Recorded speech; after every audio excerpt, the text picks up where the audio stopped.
اس کے لیے پیٹ کی ہوا کے لیے ایک اور دوا ہے ریفنس. ریفنس بہت اچھی دوا ہے پیٹ میں ہوا کو ٹھیک کرنے کے لیے. RAPHANUS. یہ 30 میں لیں، 200 میں لیں، کسی بھی پوٹینسی میں لیں. یہ بہت اچھی دوا ہے پیٹ میں ہوا کے لیے. پھر ایک پیٹ میں ہوا کے لیے دوا ہے ایسافوٹیڈا. یہ ایسافوٹیڈا دوا جو ہے یہ ہنگ سے بنتی ہے. ہمارے ہندوستان پاکستان میں ماش کی دال کو ہنگ کا تڑکا لگایا جاتا تھا، کیونکہ وہاں سمجھا جاتا تھا کہ ماش کی دال کھانے سے پیٹ میں ری ہوتی ہے، اور اس ری کو دور کرنے کے لیے ہمارے ملکوں میں ہنگ کا تڑکا لگایا جاتا تھا. تو اسی سے یہ دوا بنتی ہے ایسافوٹیڈا. ہمارے ملکوں میں مولی کو کھایا جاتا تھا تاکہ یہ پیٹ کو صاف کرے اور یہ جگر کو طاقت دے، اور اسی سے یہ جو ریفنس دوائی ہے یہ مولی سے بنتی ہے. میں لوگوں کو اس لیے وساست بتا رہا ہوں کہ ان کو علم ہو وہ کیا کھا رہے ہیں، اس لیے گھبرائیں نہیں. وہ یہ نہ ڈریں کہ میں کوئی کیمیکل بتا رہا ہوں ان کو.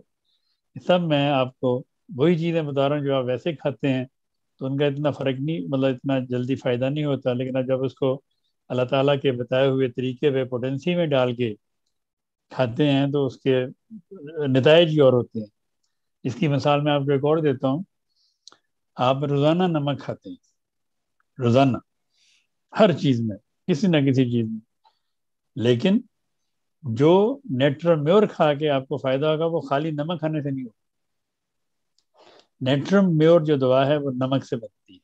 اسی نمک سے جو آپ روزانہ ہانڈی میں ڈالتے ہیں یا لسی میں ڈال کے پیتے ہیں یا انڈے پہ چھڑک کے کھاتے ہیں، اسی نمک سے یہ نیٹرم میور بنتی ہے.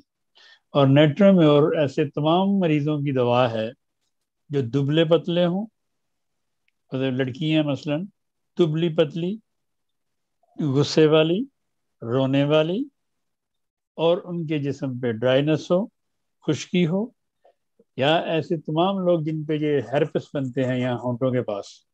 اکثر ادھر لڑکیوں کے بھی مردوں کے بھی بنتے ہیں، لیکن کسی کے بھی ہوں ہیرپس یہاں پہ، اس کی جو اولین دوا ہے وہ نیٹرم میور ہے. اب نمک کھا لیں وہ ٹھیک نہیں ہوگی. اب نیٹرم میور 200 کی خوراک کھائیں گے، چند گھنٹے بعد فرق پڑنا شروع ہو جائے. اس لیے یہ دوائیں جو میں بتا رہا ہوں یہ سب اللہ کے فضل سے وہی ہیں جو آپ روزانہ روزمرہ میں کھاتے ہیں، اور انہیں سے یہ دوائیں بنتی ہیں.